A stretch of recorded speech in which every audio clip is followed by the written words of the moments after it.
We've started. Okay. Firstly, apologies for the audio quality. We've lost the microphone. Now, the reason for that is I don't live here. I put stuff in the same place every time when I live at home. I don't know where stuff goes here. So we've put the microphone somewhere and we've lost it. Because there's no space here for him to put it. So there you are. Yeah. So also number 363, 25th of February, 24, just gone midnight. Technically anything we eat now would be breakfast.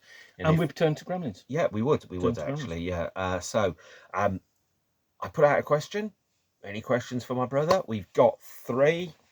I think, should we go with the first one? From your friend? Yes, exactly. So, hi, Chelsea. And the question is, what albums do you love that nobody would expect you to love? Are you going to go first? No, you go first, because you've got more than one. No, I only picked up one. Oh, okay. I'll talk about my one. In Germany, there is a now deceased musician known as Peter Kollmann, also known as Peter Namlock. I was introduced to him by a friend of mine called Manish Mystery when I was at university. Max Mystery? Manish. Oh, okay, fine. I thought Max Mystery is like a brilliant superhero name. Carry on. Don't steal it, internet, we'll use it. Anyway, my friend Max Mystery. We was originally from Manchester. He's the person who introduced me to Savers of Paradise, Smoke Bolt. Great, amazing track. I still play it on a regular basis. He also introduced me to Peter Namlock's work through the issues that had been on Rising High in the UK, as opposed to the Fax issues, which had came out in Germany. And he recorded for me onto cassette an album called Air by Peter Namlock. And I was just like, oh, this is just a wonderful headspace to be in. And the next part after that was I dug a bit deeper into the catalogue. And there's an album he did with Mixmaster Morris, aka Morris Gold, who is, sorry if I pronounced your name wrong, who is also known as the Irresistible Force, and who has remixed bands like The Shaman and Irresistible Force have all done the albums like It's Tomorrow Already, and the first one, whose name I can't remember, is on that shelf, I'm sorry. Flying Science, maybe? I don't know. Anyway, right, so Mixmaster Morris, aka Morris Gold, did an album with Peter Namlock called Dreamfish. This is the UK pressing on Rising High. I have got 2 CDs in this collection. Both of the same album because it's manufactured by PDO. Insert rant here for the Steve Hoffman formant. And PDO means it's very often has disc rot. It's a very, very relaxing album of 78-ish minutes worth of ambience, and it's just an album you can put on and you can lose yourself in. Or find yourself in. It's not a commonly known album. It's difficult to find, but it is a wonderful piece of work. Hard to find, but not hard to listen to. Absolutely. I find it really a wonderful piece that I can just chill out to very constantly, and I just get into a headspace, and it's magnificent for that purpose. A lot of the other Peter Namlock albums are very similar to that, like Air, which is one of his solo works, and also Dark Side of the Moog 10, which I think he did with a German musician whose name I can't remember. Klaus Schultz, if I remember rightly. But no, I have a number of Peter Namlock albums, and Mixmaster Morris, who we follow each other on the Twitters, on the socials, on Not the Twitters, X, Twitter. Never X, always Twitter, and Instagram. And he's an absolutely sound bloke, and I love the work you do. Thank you very much. Although you're probably not watching this. I don't know. I'll tag him. Oh God, okay. I'll tag him to annoy him. No pressure. I'm really trying to annoy you. Okay. Do you want to mention another one whilst we're at it? Have you got one? You've got one there. No. That's for a late. That's a prop for a later. Oh, okay, fine. So now it's your choice. All right. So I wasn't expecting this question, so obviously I didn't bring any CDs. So I was kind of limited by what was available in the house. In the house. No. Sit down. I'm looking for the others. And this is Sophie Ellis-Bextor's second album, not Sophomore, because a Sophomore is an Americanism. And despite sharing a common language, dear Americans, you spell hemorrhage and colour wrong. And then nappies, not diapers. Okay, and Sophomore is the thing. So it's her second album in her solo capacity. This is Shoot from the Hip from 2003. First and foremost, I absolutely bloody love pop music. I always have done. I always will do. I think that music. Well, I think the purpose of art is to communicate ideas and emotions to human beings and between human beings, and to expand one's understanding of the world around it. Or, as Depeche Mode sang on New Dress, if you can change you can express a word, then you can change an idea, and if you change an idea, you can change the world, etc., etc. I think that's New Dress, isn't it? The chorus. So that's the idea: is that great art is communication between human beings. Of course, if it's Motley Crue, the art you're trying to communicate is boobs, boobs, boobs, aren't they brilliant? Whereas for me, I like art that communicates something else that's not perhaps so immediately obvious and apparent. Shoot from the Hip is a lovely, wonderful, direct, accessible, melodic pop album. And unlike a lot of pop, it's not cynical. So you think about, oh, I don't know, the greatest hits of Girls Aloud. And you have and this may become relevant, it may not. You have, some pop groups, they do songs about, oh, baby, I want you, I love you, I miss you, and Let's Dance, right? Which is, obviously the entire of Bowie's Let's Dance album, which is not bad, but Shoot from the Hip is better. Yes, you can fight me on the internet. Please don't. I'm a lover, not a fighter. But I love pop music. I always have. I always will. And this album is, I think, really great. I really enjoy it because it's pop with an English slant. So lyrically, most of the songs are about somebody who is on the cusp of adulthood, becoming an adult, living away from home, living on their own, making decisions, mistakes, falling in love, finding their identity, choosing who they're going to be, who they're going to be in a relationship with. And we've all been in that situation, unless we're perpetually 15-year-olds driving 50-year-old bodies. Don't know who I'm thinking about when I do that. I feel attacked. And, well, you should touch the emotional support dog and tell me where it hurts you. Yeah, and it's a great record, and I absolutely love it. And the songs are about things that aren't just, love and romance and sex and heartbreak, and they sound like they're written from a place of personal experience and understanding and kind of exploring who they are. And it came out in 2003 when I just was 29 to 30, and it was really like I was at the point where I need to make some decisions around moving into the next stage of my life. Whereas, who am I going to be, and what am I going to be, and I just love the record.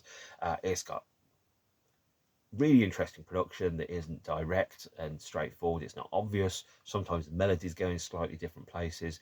The way that the words sit inside the song, like, for example, when I hear a song, I can hear in my mind, the first time I hear it, I can go, right, I know where it's going to go next. I know where the chorus is going to be. I know what the bridge is going to be. I know what the accents are going to be. In terms of accents, for example, where the melodies are going to sit inside the song. This one, no, I haven't got it at all. I haven't got that. I really, it's a really great record. I really, really like it, and it means a lot to me. And it has a fantastic song called "I Am Not Good at Not Getting What I Want," which was music by Bernard Butler from the Suedes, and it sounds just like that. And I just really, really like it. So there you go. Okay, Graham, showtime. If you've got another one, go for it. No, I haven't. Okay. I just picked out something else. Oh, okay, fine. What's better in the world than one Jean-Claude Van Damme? Well, double Jean-Claude Van Damme. Double impact. You theoretically getting Jean-Claude Van Damme for half the price, right? God damn, Van Damme. Anyway, Jean-Claude Van Damme is back on the warpath that peaks twice the excitement and double the Van Damage. Of course, in this film, Jean-Claude Van Damme plays Chad, a charming, smooth karate instructor. I'm beginning to wonder where the name Chad came from. Now I think I know. And meanwhile, there he meets Alex, also played by Jean-Claude Van Damme, a streetwise gun-slinging smuggler raised on the back streets of Hong Kong. They discover they are, in fact, twin brothers, separated when their parents were brutally murdered 25 years ago. Now, okay, so you're asking where are we going with this? Well, actually, our parents weren't murdered. No, because that's the Batman origin story. No, that's absolutely true. And his superpower is money. Yeah. And endless recasting. So yeah, so obviously I've got the evil beard, so people can tell the difference between me and him. Because we're twins. And what's better than one dragon? Twin dragons! Twice the Jackie Chan. So I've got nothing more to say about this. have you ever seen it? No, it's Jackie Chan versus Jackie. Well, it's Jackie Chan and Jackie Chan, not Jackie Chan versus Jackie Chan. How much of your collection do you own that you've never seen? I must admit, for tax purposes, I can't answer that question. Okay, now for NOTCAST purposes, can you answer that question? I can say that Jackie Chan delivers twice the excitement and twice the fun in this non-stop stunt-filled comedy thriller. He plays a streetwise martial arts expert living in Hong Kong and his long-lost twin brother, who is a classical violinist. Yeah, you haven't read that far ahead. Honestly? Yeah, honestly. They've never met, but when John travels to Hong Kong to give a concert, these total opposite identical brothers become unwittingly mixed up in a hilarious case of mistaken A identity. streetwise gun-slinging smuggler raised on the back streets of Hong Kong who's a twin with a mysterious twin brother. And what's in this one? Okay, yeah. A martial arts expert. What is it about Hong Kong and twins? We need to Okay. know. We don't. We don't need to know. Not What for we tax need to purposes know again. is the question that you're actually babbling on about, which How- is... For tax purposes, I spent a year dead in Switzerland. Sorry, no. I Okay, Horatio. I buy stuff, right? Desiato, hot black. When stuff is like, I'm in a charity shop and it's £4 and there's like, I've seen 3, and there's like, there's another one, so I buy another one, and that goes in the shelf, and one day I'll get around to watching it. The Dolly Parton live CD and DVD. So the question is... I am a passport citizen of Dollyworld. No, that's not... What's the question? Get to it. The question is from Anne-Marie Cox on Facebook. Hi, Anne. Hiya. And the question is, because I've got it written down on a piece of paper, I'm a mother to twin teenage boys. They get along pretty well most of the time. Mostly. We never got an answer to the question of whether or not they come out at night. Mostly. And the question would be, do you still like each other as adults? Do you want to go first? No, you first.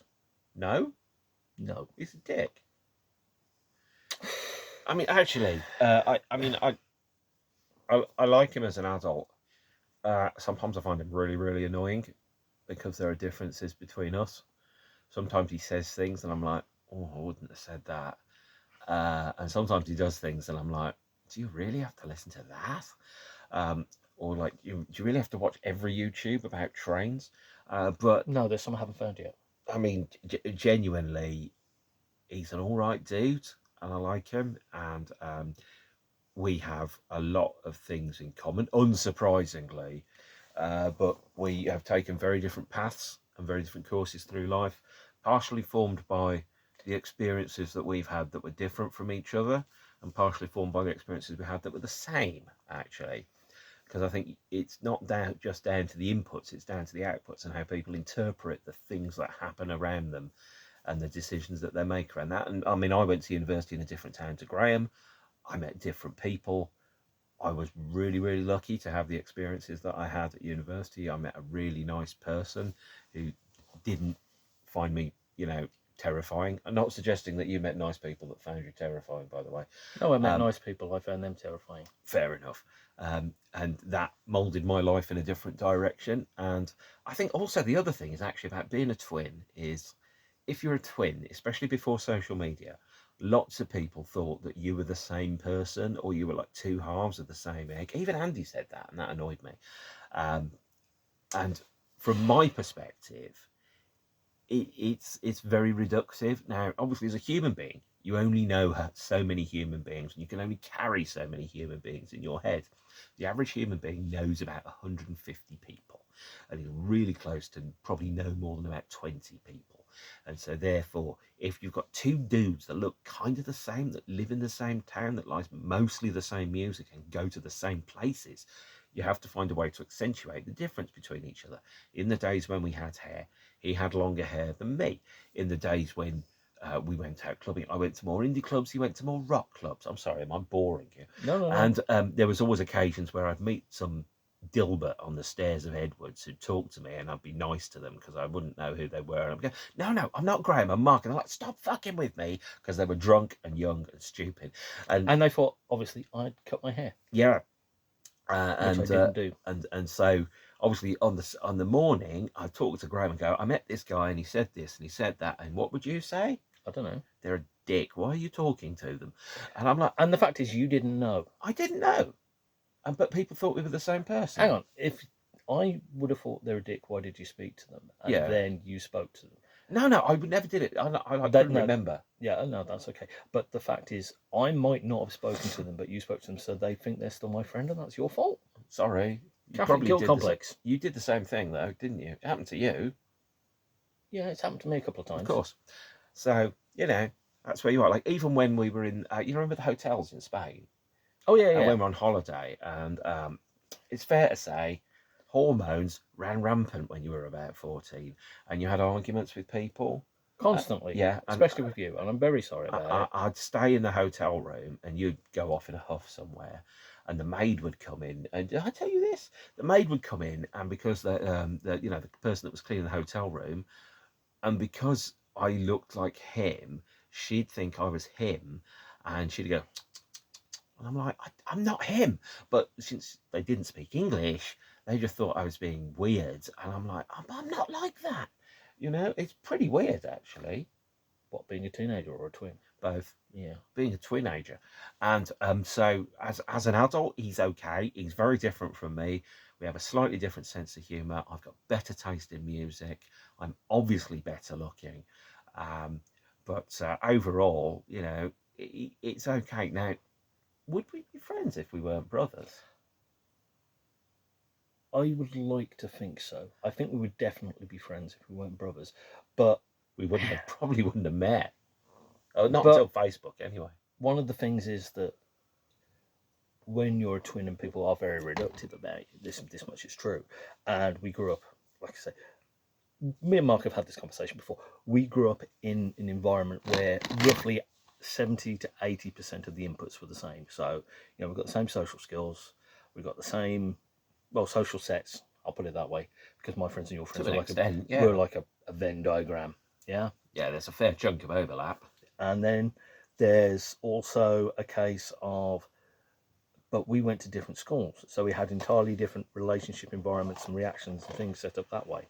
For example, where I went to school, I was very much treated as the bottom of the class because it was a selective sort of grammar school. And Mark went to the local comprehensive, and he was very much sort of top of the class. So he got very different inputs and experiences, and very different social pecking orders, and being treated that way. I mean, at my school, the only thing that was important was like, are you going to Oxford? Are you going to Cambridge? Are you good at sports? Are you going to play for England? If you're none of the above, you're nobody. Yeah. And I was a nobody. Whereas at my school, since I was obviously one of the boffins, I became a target for people that weren't boffins, and it was like that thing in The Simpsons. It all comes back to The Simpsons, and that bit where they almost like smell a difference on you, and I became a target in a different way, and we were all victims of geography at that point. Difference of, what's the radius of your school and the geography and stuff. But the main reason why I went to, sorry? A mile? Yeah. But one of the main reasons why I went to a different school was we'd been in junior school together, and we used to get put in detention together. Which one was it? It was one of the twins, or Twinny. And it's like, well, we can't tell you apart, so you've both got to do it. Yeah. Which, frankly, since I was very well behaved and he wasn't, was annoying. Especially when you wrote "Mark did this" on the wall in your In my handwriting. room. Yeah. Yeah, I'm going to fess up. That was a bad decision. I have clearly made bad decisions. But And Mum and Dad were like, "Why did you?" I was like, "I wouldn't do this. That's stupid. I wouldn't write my own name on the wall." And they made us write out "Mark did this." oh yeah, and then they tried to make us write out "Graham did this," and you can spell my name. Correct. And yeah. I was below the age of criminal responsibility. I'd like to think I got a fair pass, but I didn't. You were a dick. I have done silly things. Yeah. I have clearly made bad decisions in my life on certain occasions, including Vince Neil cassette singles. So yeah. Oh, we're going to back reference, are we? Always. Absolutely. History never forgets. So the question, now I've answered it, you answer it. The question is, do you still like each other as adults? And the answer is, I think we like each other as adults more than we liked each other as teenagers and children, because we're no longer living together. We're no longer in the same environment. We're no longer in the same house. We're no longer in the same social circle. We do not have a sense of competitiveness in the sense of ownership of friends or ownership of an environment, right? Did we have a competitiveness around ownership of friends? No, well, okay. What I'm trying to say is, when you live in the same house, you have a competition between siblings. Do you not? Because you're both because there's a dynamic and antagonism, and we don't have that anymore. So living separately and living in separate towns, I to a never certain really extent. thought we did. I mean, because obviously when we shared a room together, Oh, that was horrible. yeah, you were, and I remember kind of spending like most of my teen years in the bathroom with a golden cassette player that was used for loading computer games because I needed some space where, frankly, I wasn't listening to shit hair metal. And I mean, it wasn't really a competitiveness for me. It was more I just needed a space, a room of my own, And that which I didn't have until because my dad had a huge model railway in the third bedroom. And it took some time for him to realise that maybe having two 13, 14-year-old boys in the same room whilst he never tinkered with his model railway was a bad idea. especially when they constantly fought and bickered Yeah, and argued. completely. And it was when he finally actually decided that maybe a model railway was less important Then than having two a room full of 14-year-olds stuff. fighting like dogs in a bag because we just wanted to be on our own sometimes and we were forced to coexist, which was, you know, a difficult situation. So I didn't really think we were competitive in We that were respect. two puppies in a cage, Yeah. basically, but we were also trying to find our own space. This is a deep question. We Thank you, didn't have Anne-Marie. our own spaces growing Oh, up, yeah, right? completely. And now we have our own spaces, and it's much more straightforward and easier and smooth. But one of the other things I think is my dad really liked having his room full of junk. But at one Where'd you point, get it from, Graham? I've been to your house, Yeah. but he really, at one point, he suddenly realised, hang on, I don't like these two boys in my house fighting constantly every day. I can probably take the fighting constantly in this house every day out of that. Ooh. But he suddenly decided that I don't like that was actually More important. more important than I want to have this room full of boxes that no one can ever go into and I live alone. So as adults, we have a very different relationship than we had as children and teenagers. There is not any sense. There is not the sense of competitism or competitiveness. I'm trying to think of the friction within social interactions, or mistaken identities generally now. And we get on I better. love my brother. Don't touch. I'm British. He's like a brother to me, and I genuinely like him. But sometimes I get on my own tits. That's very true. He gets Sometimes on mine as I'm well. really annoying, Yeah. and sometimes I don't like myself, and sometimes he thinks all the same things about me. So it's probably justified. I am sometimes you are really bloody annoying. You're less annoying now than you used to be, but sometimes you are. Still annoying. Yeah, it's true. I'm sorry. I try not to be, but I am. Yeah, I mean, overall, you know, especially twins, they have to kind of be seen as individuals and differentiate themselves from each other. And that wouldn't happen if we'd gone to the same secondary school. Well, we would have just been twinnies again. Yeah, which was boring. So when the opportunity went to go to a different school, I went to a different school because I didn't want to be part of the Mark and Graham unit. I wanted to be Graham. And there I could be an individual, not just a part of this amalgamous unit. And I mean, you know, when they bought, Mum and Dad bought us the same clothes in slightly different shades, and I'm like, really? Because you remember that like tan and brown jumper, and I had like the tan and black version, and it was like, really? We were like two superhero sidekicks from, you know, like a we were bad twins movie. from Matrix, yeah. Yeah, and I was or the knife men from Octopussy. I was like, just let people be people, you know. Why couldn't it be when we got along so awfully? Something like that. Yeah. And so Depeche Mode, please bring that song back to the set list. It's been like 30 years. Master and Servant, okay. Actually, it's not been 30 years. The last time it was played live, 18th of June, 1988, 101, was the last time People Are People was played live by Depeche Mode. See, over 30 years. Bring it back. Yeah. So don't have the here's a song from a new album where everyone goes to the toilet. Play People Are People, please. Yeah. And then follow it up with the song People Are Good from the new album, and then like really mess with people's set list expectations. And then have It's No Good just to top it off. All right. I mean, People are good. sorry. Right, so people are people are good, it's no good. And then follow up with the cover of Nick Cage's "People Ain't No Good." Encore. I like it. Thank you. I'm here for the rest of my I life. like it! Sorry, Is for that- anyone who never saw The Interceptor on ITV in 1988 will not get that. Terrible show. It's great, but terrible. So Nostalgia of youth. yeah, I think twins need to be given the opportunity to be their own people, and they will argue because they're in close proximity.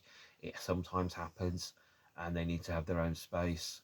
And having once been a 14-year-old boy, I can guarantee you that they would find an argument with themselves sometimes. The idea has occurred to me. So that's the twin question. Thank you very much. Really appreciate it. I On like behalf it. I like him. Jean-Claude Van Damme and goddamn Van Damme as well. Yeah. Do you still like each other as adults? Yes, I like him, and I would like to think I would be his friend if I wasn't his brother. But I'd also like to be less annoying to him. That'd be nice. The knives. There you are. Yeah. So, wow, that was an interesting moment. Okay. Dangerously deep, actually. The next question is from Facebook. Oh, okay. Shall we move on to that, or do you want Thanks, to say a bit more? Facebook. Yeah. Yeah. No, you were going to say something.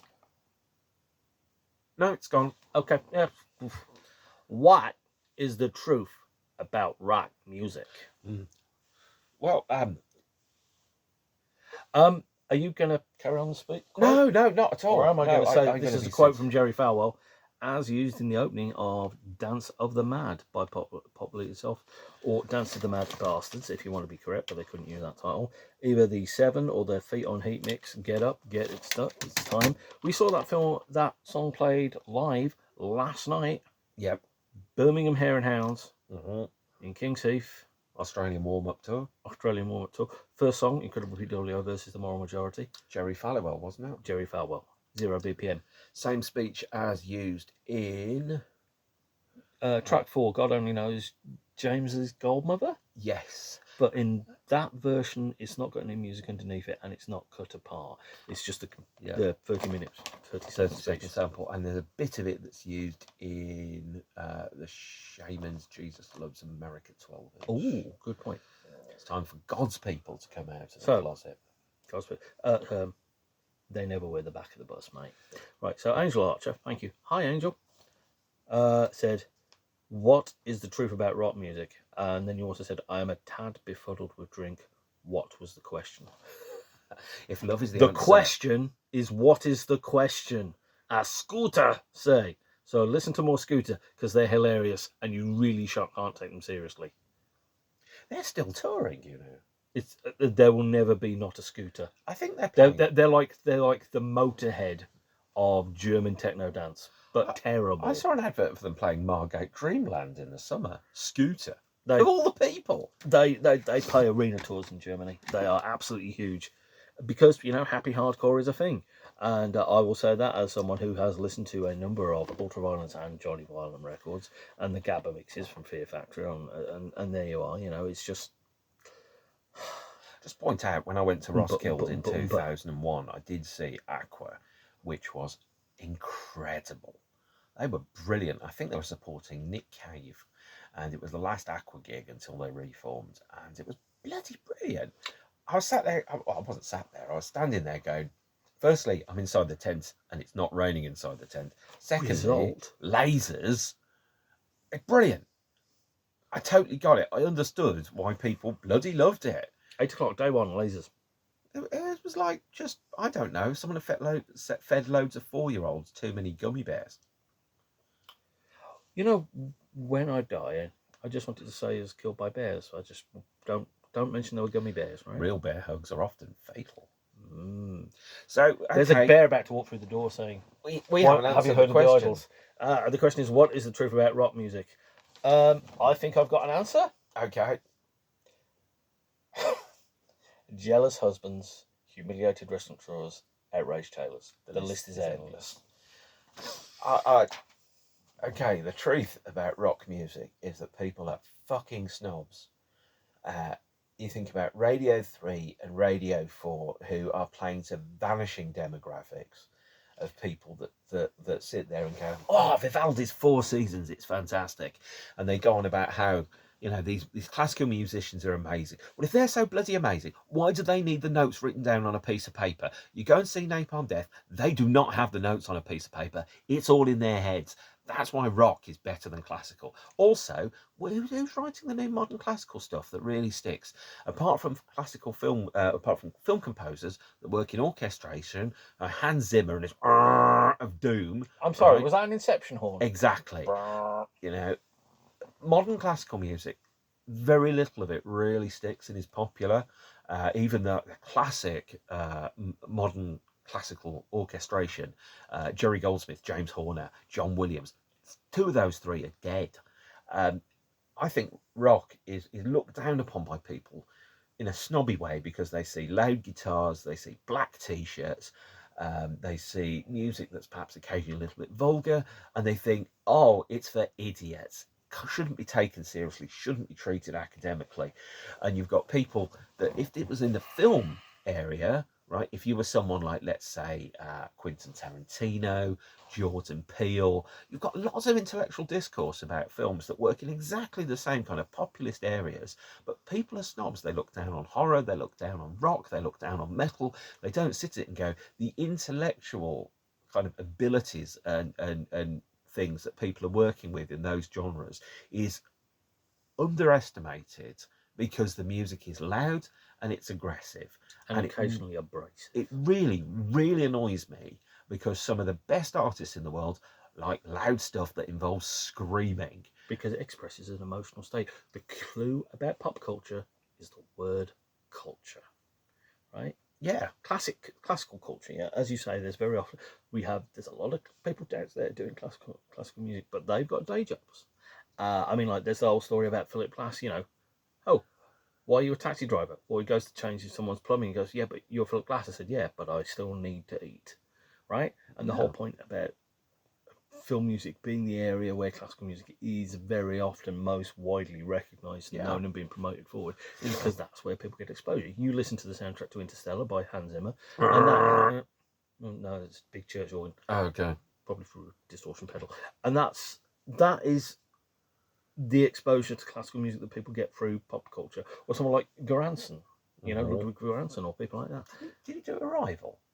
I don't know who did Arrival. No, are you thinking Max Richter? Oh, my. No, Max Richter's done stuff like Last Days of Mars, which is a fantastic score. I don't know if Göransson did Arrival.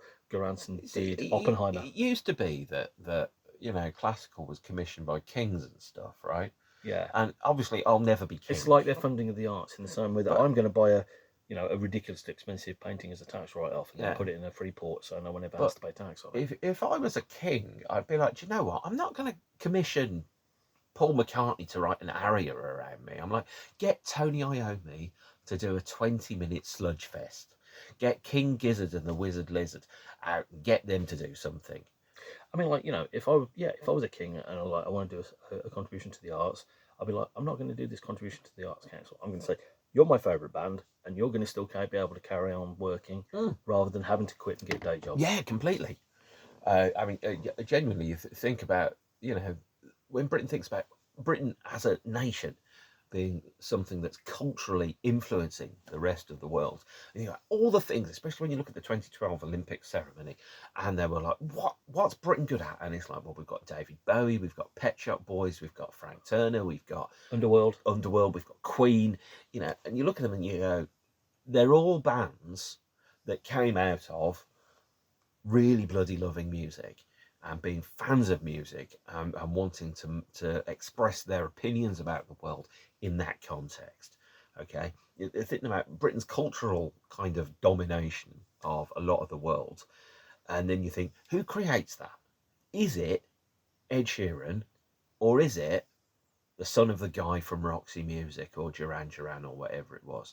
When I saw the David Bowie tribute concert on his birthday, 70th birthday at Brixton Academy, I jokingly said, I'll bet we'll get fucking Sting. We got Son of Sting. We didn't even get the actual Sting. And I was kind of like just going, you've got this huge world of incredibly talented people that can't create art because they've reduced the money that's available to the arts, so that the only people that can make a realistic living in art are people that have either day jobs or are really bloody rich. The And Nepo baby thing. yeah, I mean, Or trust the fairies. I don't like to use those phrases. No, I don't, because it's very reductive and it It makes is, and you know, genuine talent can come out of sons of famous or rich people, but there's a lot of genuine talent that is never heard in the world, and never will be. and never will be. I saw the best lives of my generation. Turned into taxi drivers and Sainsbury's deliverers, Hunter S. Thompson or Burroughs? something like that. Yeah. Actually, it's what Allen Ginsberg's Howl is thank you. totally bastardized. But the truth about rock music is that it's looked down upon by snobs. You know, you think about Iron Not Maiden. in Snobs, because Snobs was a great nightclub. Yeah, but by snobs. You know, and you think about people like Iron Maiden, Def Leppard, huge British rock bands. People don't, they're never in the cultural conversation, never on television, never on radio apart from the rock show. Yet they'll jump down the throats of people like Ed Sheeran and Coldplay because it's nice. It's like, not everything in this world has to be nice. And if you're going to reflect the world accurately and fairly, sometimes you have to go, some bits of it stink. Isn't it the case, right? 2000 Glastonbury, 9 Inch Nails played. And they're like, oh, we got 9 Inch Nails on the show. And they played one song, right? Actually, and it's three. It was free. And they got like the record number of complaints. Because Yeah. they were like, I'm waiting for 9 Inch Nails. Why am I getting 8 songs by insert generic artist name here? Yeah, I can't remember. It was on the other. I was watching 9 Inch Nails that night, so I can't remember.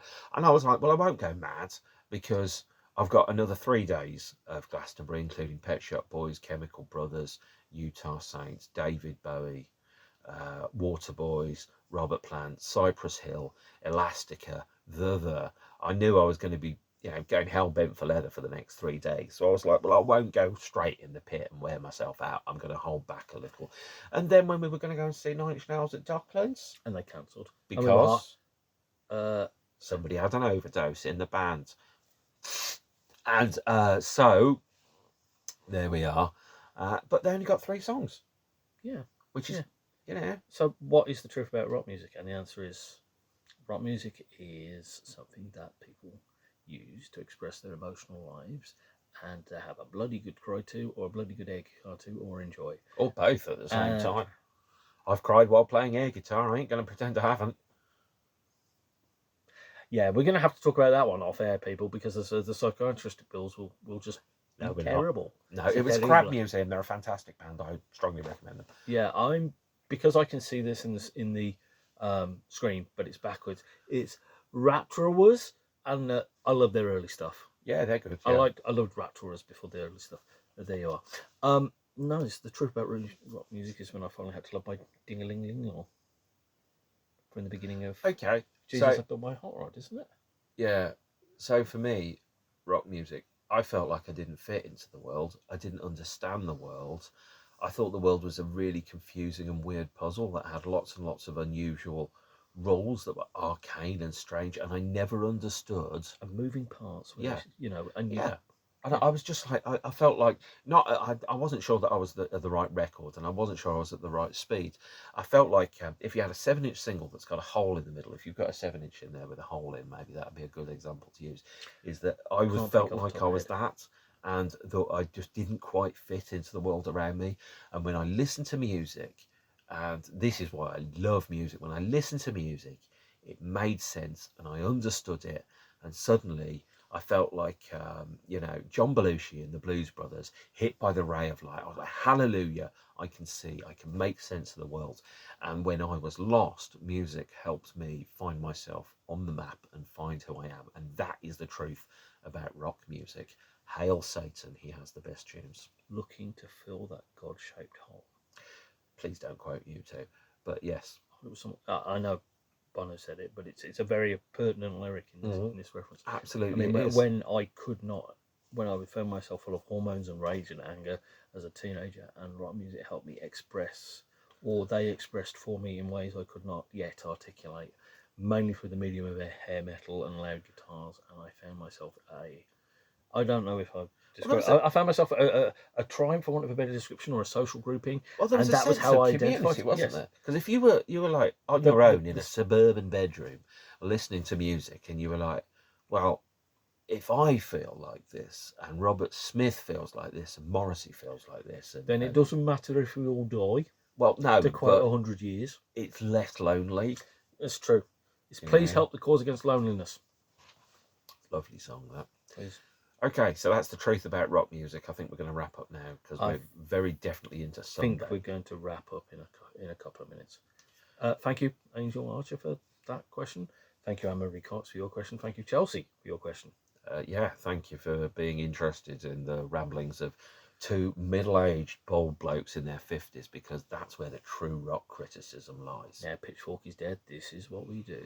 And as it said on the Hard Times, yeah. Successful, hard-working heavy metal band just looking to get regular warehouse jobs. Exactly. I haven't got my counterbalance or reach. I'm really sorry. Have you seen the Anvil movie? Yeah. Yeah, exactly. Or food delivery jobs, you know. When we said Or we as were going Chuck to rock, Mosley said, we'll rap over hard rock for food. don't shame me. I've heard the band where you and I used to be in.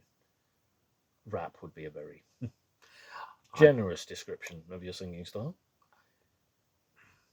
Optimism He was an can be angry man, both a power and a disability. and anger can be an energy. Okay. Talking of which, I had thought about when I was watching Idols the other day about Excuse a word. me, have you heard about the Idols? No, I have. I've All barely right, okay. mentioned it. But thinking about What's your AF gang name? no, what thinking about a word, and the word that came to my mind was angergy, which is a cross between anger and energy, which is energy directed in anger. Now, I think anger is the energy of disappointment, because you have expectations that aren't met, and then you put energy towards trying to meet those expectations. And the anger is how you express that, but it's like Yeah. a fury that has a sadness within it.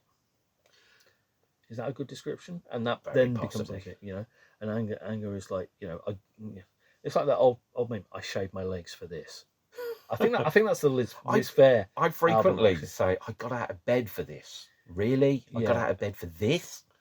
And I still feel like that most mornings, because me and Mornings got divorced at a very young age and we are no longer on speaking terms.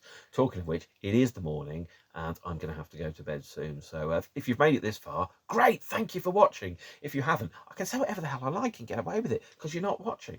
But if you did like it, that's brilliant. Subscribe and send me cash. And if you didn't like it, send me cash anyway so I can stop doing this. Yes, Will Podcast for Money will return. That will be our new title. Yes, we will podcast for money and food. We'll podcast for food. Next episode of We'll Podcast for Food will be whenever I see this guy again. In the meantime, you're just going to have to live with a monologue from me talking about old records from an old man. Take care of yourselves and each other. As Jerry Springer said, stay beautiful, beautiful ones, and I'll see you soon. Okay? Stay pop crazed. Bye. Bye. Some cunts recording this.